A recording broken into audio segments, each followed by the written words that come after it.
Hello guys, तो कैसे हो आप सब लोग। होप सो सब लोग अच्छे हो। और अभी तो मार्केट ने भी अच्छी खासी रिकवरी दिखा दी है, तो सबका पोर्टफोलियो ऑब्वियसली ग्रीन हो चुका होगा। और जितने लोग ग्रुप में एक्टिव है उन सबका तो ऑलरेडी ग्रीन हो चुका होगा, क्योंकि रीज़न बिहाइंड द सीन हम लोग सितंबर के बाद दिसंबर तक सिर्फ और सिर्फ सेलिंग कर रहे थे, और जनवरी से हम लोग कंसिस्टेंटली परचेज कर रहे हैं। और अब हम लोगों के कॉस्टिंग से ऊपर 20% तक का हम लोगों को रिटर्न अभी तक देखने को मिल चुका है, क्योंकि बीच में इंट्राडे और intraday in the sense of swing trades वगैरह सब लोग हम लोग कर रहे थे। तो वो चीज़ें हैं। इसके अलावा वीडियो शुरू करने से पहले मैं आपको ये चीज़ क्लियर कर देता हूँ, securities market are subject to market risk. यहाँ पे पैसा आने से ज़्यादा लगता है, लोगों के नुकसान ज़्यादा है।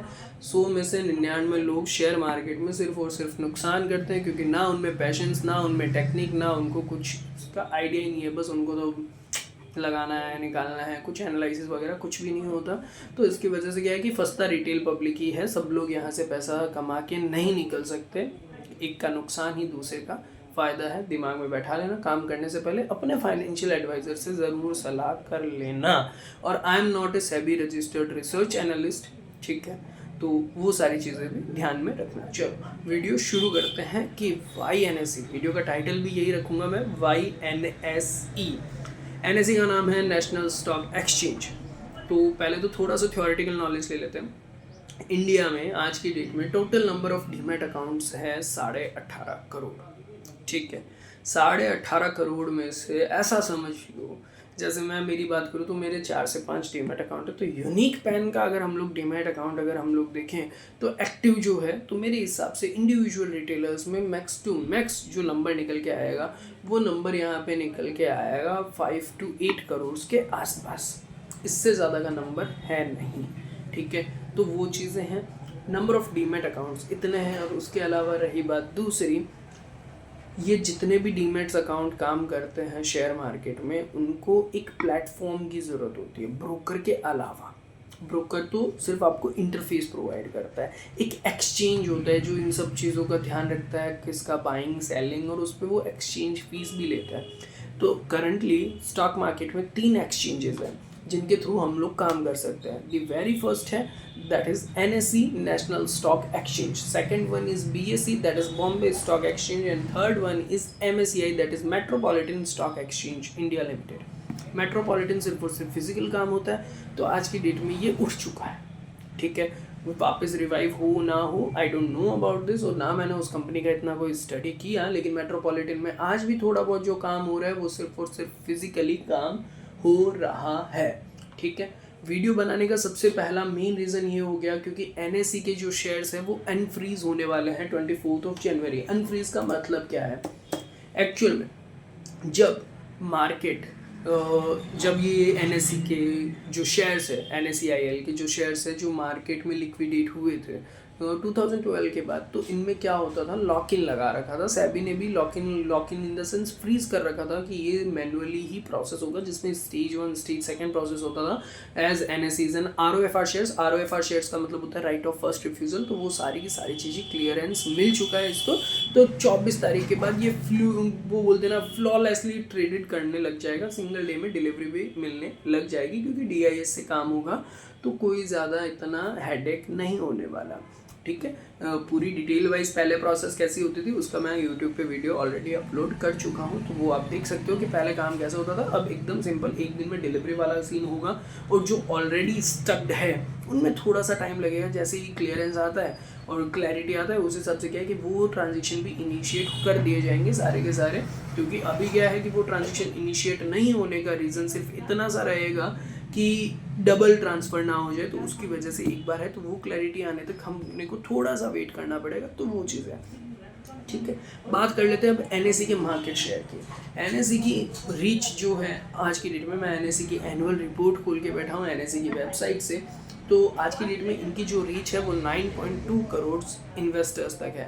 और जबकि मैंने आपको डीमैट अकाउंट का नंबर बताया था, आप खुद गूगल पे भी अगर लिखोगे total number of demat account that is 18.5 crore, जिसमें से अगर आप यूनिक पैन के डीमैट अकाउंट नंबर देखोगे तो वो 5 to 8 करोड़ के बीच में रेंज करेंगे, क्योंकि मेरे अकेले के 4 से 5 डीमैट अकाउंट है, ठीक है। तो वो चीज़ें हैं और उस चीज़ों को आप रिलेट भी कर पा रहे हो कि ज़्यादा है, ठीक है। और इंडिया की पॉपुलेशन कितनी है, 150 करोड़ प्लस है, ठीक है, क्योंकि जो काउंटिंग हुई थी वो काफ़ी टाइम से नहीं हो रखी, तो एग्जैक्ट डेटा अवेलेबल नहीं है, लेकिन 150 करोड़ के आसपास इंडिया की पॉपुलेशन है, जिसमें से अगर मैं ये मानूँ कि 40 to 50% अगर 18 प्लस है, तो जिसका मतलब कहीं ना कहीं 150 करोड़ इंटू अगर 50% करूँ दैट इज 75 करोड़, तो 40% तक अगर मैं लेके जाऊँ तो भी 60 करोड़ होता है।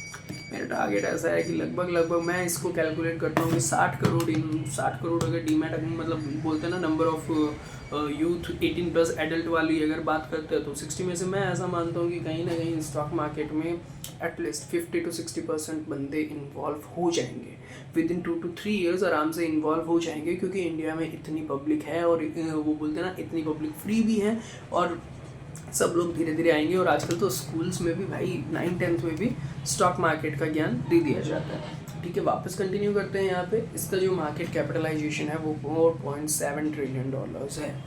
मैंने कुछ समरी पॉइंट्स भी बना के रखे हैं, तो वो भी मैं आपको बता देता हूँ।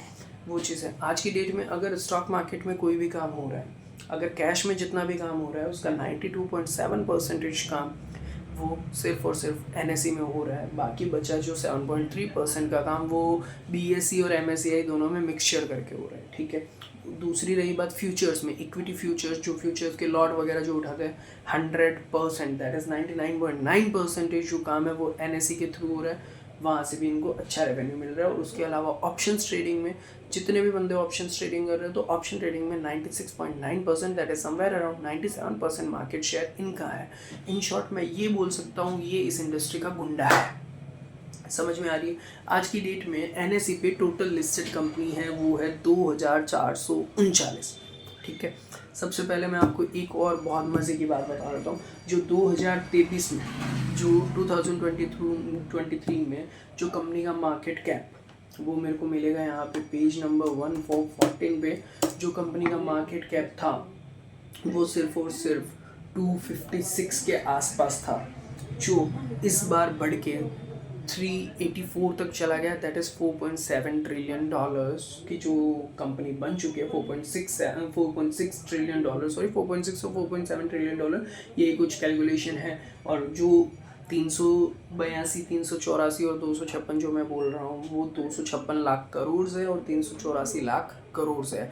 ठीक है, तो अगर इस गेन को हम लोग देखें तो विद इन 1 ईयर के अंदर अंदर कंपनी का मार्केट कैप 50% से इंक्रीज हुआ है। ठीक है, कंपनी के फाइनेंशियल्स की अगर मैं बात करूं तो आपको पेज नंबर 14 पे सारी चीज़ें इंफॉर्मेशन मिल जाएगा। कंपनी का रेवेन्यू कंसिस्टेंटली 44% CAGR से ग्रो कर रहा है, बहुत ही बढ़िया चीज़ है। उसके अलावा रही बात दूसरी, कंपनी का EBITDA मार्जिन 71% है, मतलब कंपनी के एक्सपेंसेस कुछ होते ही नहीं है। कंपनी के to be very honest expenses कुछ है ही नहीं, जितना एक्सपेंसेस है वो सारे के सारे मतलब सेटअप वगैरह, क्योंकि सारा का सारा काम इन लोगों ने जिस हिसाब से कर रखा है बहुत सही है और बहुत फ्लॉलेस काम कर रहे हैं। सबसे पहले एक और रीज़न है कि हम लोग BSE में काम क्यों नहीं करते, क्योंकि BSE में बहुत लैग आते हैं, बहुत ज़्यादा लैग आते हैं। NSE में कभी लैग नहीं आते। BSE में उतना काम करेंगे तो BSE हैंडल भी नहीं कर पाएगा, वो चीज़ें हैं। तो इस हिसाब से NSE में काफ़ी ज़्यादा है। और उसके अलावा रही बात दूसरी जो प्रॉफिट आफ्टर टैक्स है, पैट जिसको हम लोग बोलते हैं, वो प्रॉफिट आफ्टर टैक्स कंसिस्टेंटली 45% से इंक्रीज़ हो रहा है पिछले 4 सालों से, मतलब 45% CAGR से ग्रोथ दे रहा है। उसके अलावा रही बात दूसरी, कंपनी पिछले जितना मेरे को डेटा मिला है 2012 से लेके 2025 तक कंसिस्टेंटली डिविडेंड दिए जा रही है। इस कंपनी की मैं तारीफ कितनी करूँ उतनी कम है जितना मेरे को ये लग रहा है, क्योंकि मेरे को इस कंपनी में पोटेंशियल इतना ज़्यादा लग रहा है। उसका रीज़न ये है, आज की डेट में काफ़ी जो IPO है वो सेबी से अप्रूव होने के बाद भी सिर्फ मार्केट कंडीशन की वजह से मार्केट में नहीं आ रखे। ठीक है, लेकिन अगर मैं बात करूँ वो जैसे ही IPO आएंगे तो इसका जो 4.7 ट्रिलियन का मार्केट कैप है, मेरे हिसाब से कहीं ना कहीं वो कितने ही मल्टीपल में ये बढ़ता जाएगा। उसका रीज़न ये है कि भारत में आज भी इतनी बड़ी बड़ी कंपनीज़ हैं, ठीक है, जो लिस्टेड नहीं है, जो लिस्टेड होना ही नहीं चाहती, और वो लिस्टेड होएगी आने वाले 5 सालों में, वो लिस्टेड वो करवाएंगे। सबसे बेस्ट एग्जांपल है इसमें हल्दीराम का।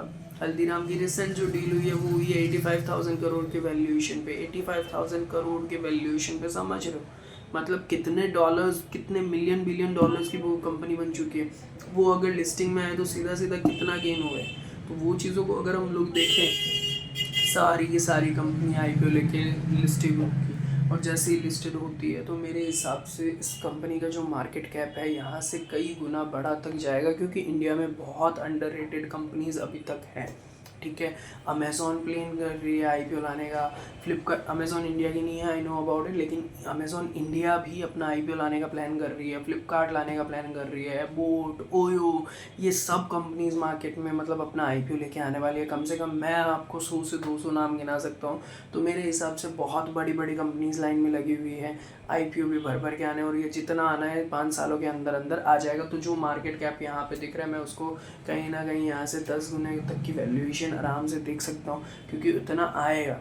और 10 गुना कहने का मतलब रीज़न बिहाइंड द सीन एक ये भी हो गया कि अगर आप लोग ध्यान से चेक करोगे, अभी तक तो number of demat account retail public तो आई ही नहीं है। रिटेल पब्लिक तो काम ही कहाँ कर रही है। जो एक आध परसेंटेज जो थी वो बढ़ के 3 से 4% हुई है, या 5-10% हुई है, इससे ज़्यादा नहीं हुई है।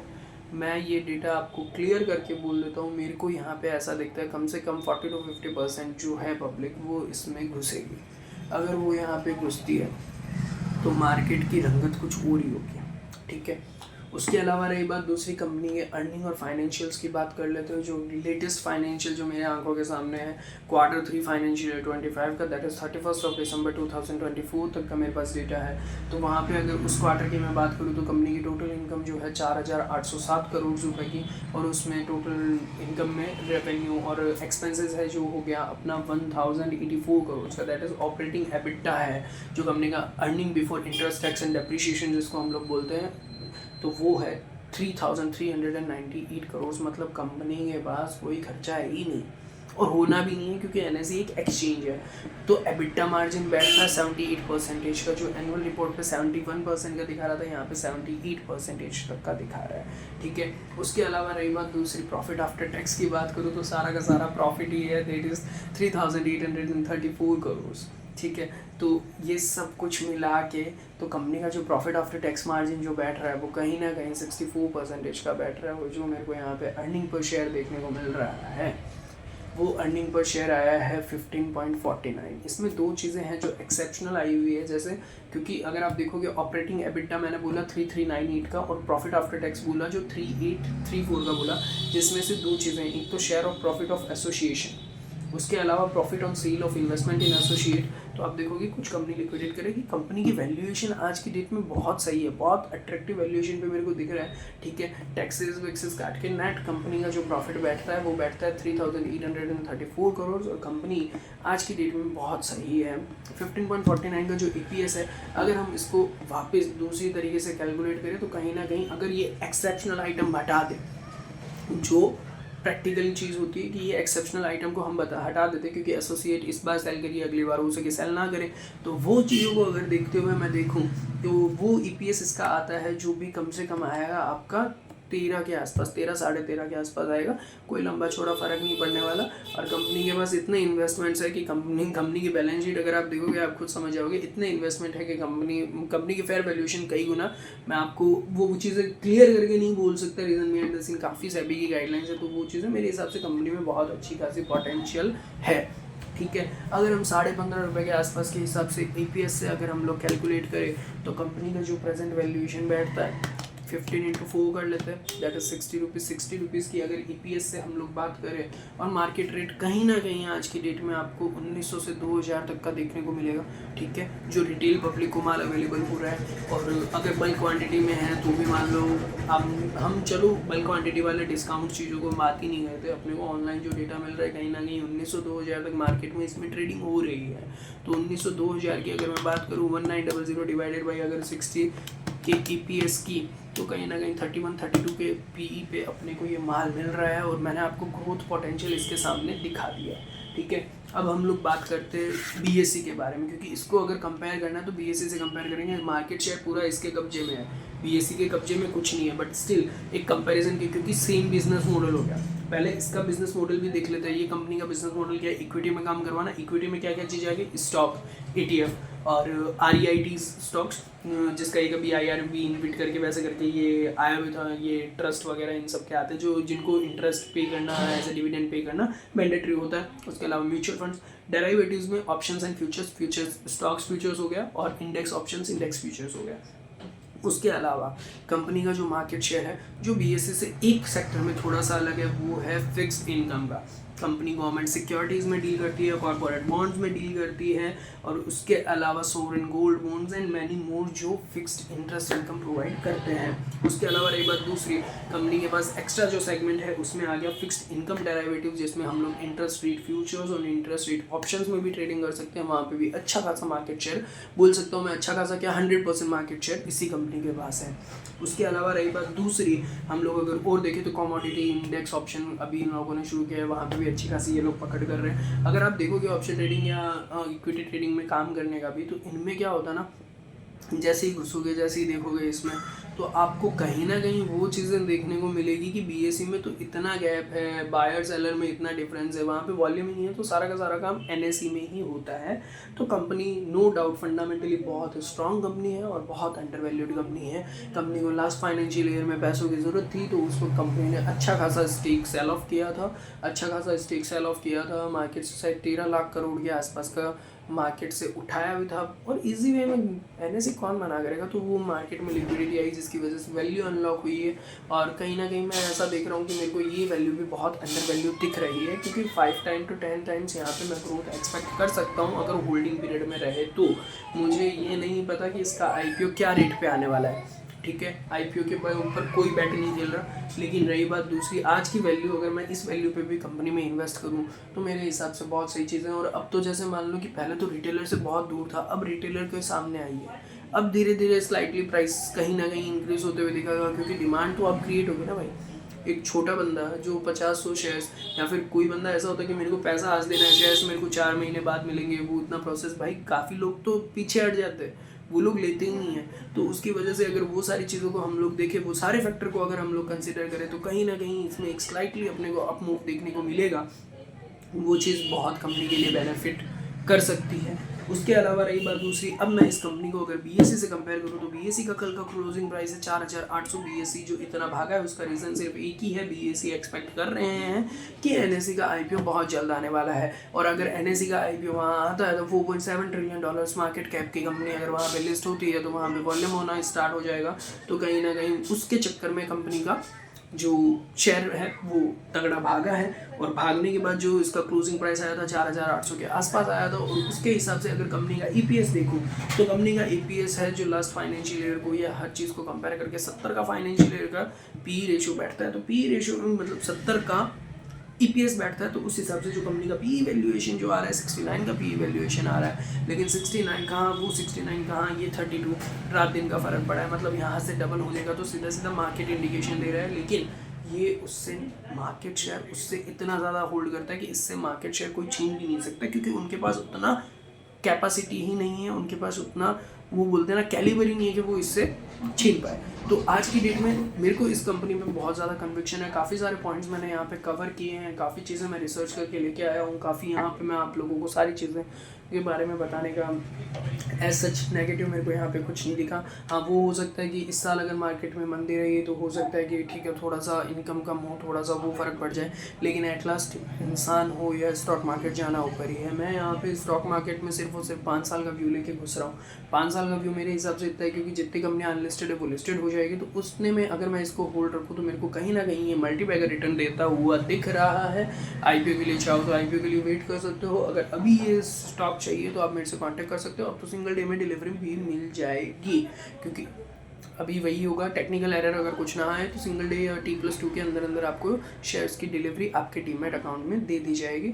और कंपनी का प्राइस बहुत बहुत बहुत बहुत बढ़िया वैल्यूएशन पे अवेलेबल है, तो मेरे को इस कंपनी में एज सच कोई दिक्कत नहीं दिख रही है। होल्ड करना पड़ेगा, मेरा टारगेट है साल से 2 साल या 5 साल आपको इसको होल्ड करना पड़ेगा। होल्ड करोगे तो मज़ा आएगा। और कंपनी पिछले कई सालों से कंसिस्टेंटली डिविडेंड दे रही है। जिस हिसाब से मैंने अगर कैलकुलेट किया कि 2012 में अगर किसी ने 100 शेयर भी लिए हैं, 100 शेयर की उस वक्त तो कीमत 80,000 रुपये ही लगी हुई है, ठीक है। लेकिन अगर वो आज तक का डिविडेंड कैलकुलेट करें तो कंपनी तो 3,55,330 रुपये तो डिविडेंड देती है। रीज़न बिहाइंड द सीन अगर देखें तो भाई वो 100 शेयर की अगर 1900-2000 से रेट पड़ा हो तो वो रेट भी 1.25 करोड़ के आसपास चले जाती है। कंपनी ने बोनस दे दिया है, स्प्लिट कर दिया, फेवरेबल 1 का कर दिया, तो वो सारी चीज़ें कंसिडर हो चुकी है। कहीं ना कहीं मेरे को तो ऐसा लगता है कि हो सकता है एक बोनस और कर दे, IPO लाने से पहले ये बोनस शुरू कर दे, बाकी अब देखो मैं कोई भगवान हूँ नहीं, अब क्या लेके आते हैं किस पे लेके आते हैं, लेकिन वैल्यूएशन के लिहाज से इससे बेस्ट मेरे को आज की डेट में कोई कंपनी दिख नहीं रही है, इसलिए मैं ये वीडियो बना रहा हूँ। अब रही बात दूसरी, आपको क्या करना चाहिए, अगर आपको ये शेयर परचेज़ करना है तो मैं नीचे आपको मोबाइल नंबर मेरे ड्रॉप करता हूँ, आप मेरे को मैसेज कर सकते हो, मैं IPO से पहले आपको ये शेयर डिलीवर करवा दूंगा। मोस्ट प्रोबेबली 24 तारीख से अगर ये फ्लॉलेसली ट्रेडेड करना शुरू कर देता है तो T+2 मैक्सिमम मान के चलो उतने में आपके डीमैट अकाउंट में शेयर्स आ जाएंगे। हालांकि जनरली सेम डे दे देते हैं हम लोग, लेकिन फिर भी T+2 का आप लोग मान के चलो, क्योंकि उतना टाइम लग जाएगा, तो उस हिसाब से हम ये आपके डीमैट अकाउंट में भी ट्रांसफ़र करवा देंगे। उसके अलावा रही बात दूसरी, इसके अलावा भी कोई भी दूसरी अनलिस्टेड कंपनीज़ के शेयर्स चाहिए जो काफ़ी अंडर वैल्यूड है या जैसा भी है, अगर आपको पोर्टफोलियो भी सेट करवाना हो तो आप हमसे कांटेक्ट कर सकते हो।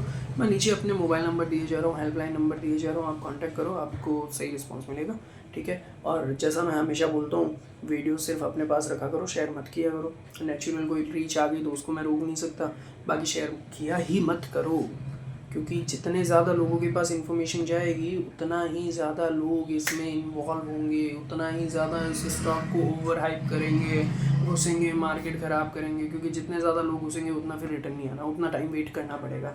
तो उस हिसाब से अगर मैं देखूँ, शेयर मत करो, जिस तक पहुँच गया है, जिसने पूरा वीडियो देखा है, लास्ट तक देखा है, वो समझ गया होगा। मोबाइल नंबर नीचे दिए जा रहा हूँ, कॉन्टैक्ट कर लो। और अगर आपको हमसे जुड़ना है, हमारे ग्रुप में जुड़ना है, उसके लिए भी मैं आपको मोबाइल नंबर दिए जा रहा हूँ, कॉन्टैक्ट कर लो। आप कॉन्टैक्ट करोगे तो पता चलेगा, और मेरे को भी अच्छा लगेगा अगर कोई यूट्यूब से अगर आके मेरे को कोई कांटेक्ट करता है कि यार यूट्यूब पे आपका वीडियो देखा या जैसा भी है, तो बहुत सही चीज़ें लगती है वो चीज़ों को मैं भी वैल्यू करता हूँ। और आप सब मेरा एक परिवार हो, जो भी मेरे को यहाँ पे देख रहा है सब परिवार हो, आप कभी भी मेरे को कभी भी कॉल कर सकते हो, that's not a big issue. इसलिए मैं यहाँ पे अपने पर्सनल नंबर देके जा रहा हूँ, ठीक है। इसी के साथ मैं वीडियो को यहीं कंप्लीट करूँगा, और मेरे हिसाब से मैंने पूरा मार्केट शेयर, पूरी सारी चीज़ों को कवर किया है, और अब देखते हैं NSE किस राह पे लेके जाता है। इसी के साथ वीडियो को यहीं ख़त्म करते हैं, धन्यवाद।